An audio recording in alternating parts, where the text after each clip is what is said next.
ஆதியாகமம் அதிகாரம் 9. நோவாவுடன் தேவன் செய்த உடன்படிக்கையும் வானவில்களின் அடையாளமும். புயலுக்கு பிறகு, வெள்ளம் வடிந்த பிறகு தேவன் பேசுகிறார். இந்த முறை இடியின் சத்தத்தில் அல்ல, வாக்குறுதியின் வடிவில். நீங்கள் பலுகி பெருகி பூமியை நிரப்புங்கள் என்று தேவன் ஆதாமுக்கு கொடுத்த அதே வார்த்தைகள் இப்போது சிதைந்த உலகிற்கு ஒரு இரண்டாவது வாய்ப்பு.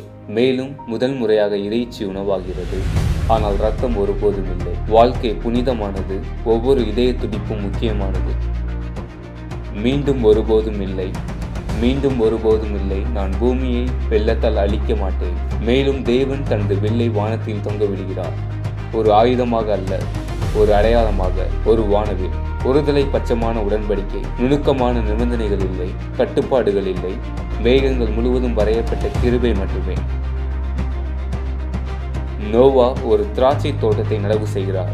அவர் அதிகமாக குடிக்கிறார், அவர் நிர்வாணமாக கிடைக்கிறார். ஒரு மகன் அவரை அவமதிக்கிறான். கானான் மீது ஒரு சாபம் விழுகிறது.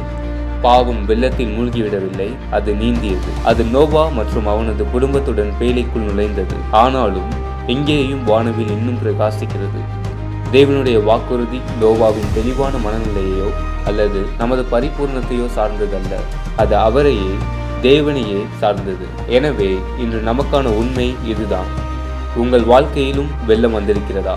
அந்த தோல்வி, அந்த அவமானம், நீங்கள் அழிக்க விரும்பும் அந்த தருணம். நீங்கள் முதலில் உங்களை தூய்மைப்படுத்திக் கொள்ள வேண்டும் என்று தேவன் காத்திருக்கவில்லை. அவர் ஏற்கனவே உடன்படிக்கையை கையில் பெற்றுவிட்டார். உங்கள் புயலுக்கு பிறகும் வானவில் தோன்றுகிறது.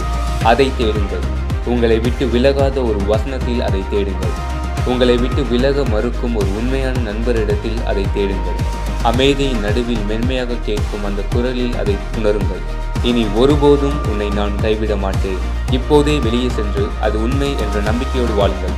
வாழ்வை பெருகச் செய்யுங்கள். திட்டங்களில் மட்டுமல்ல, மனிதர்களில் உங்கள் வாழ்வை காப்பாற்றுங்கள். உங்கள் வாழ்வையும் அவர்களின் வாழ்வையும், உங்களுக்கு தெரியாத அந்நியர்களின் வாழ்வை கூட, அந்த சாபச் சங்கிலியை இன்றே உடையுங்கள்.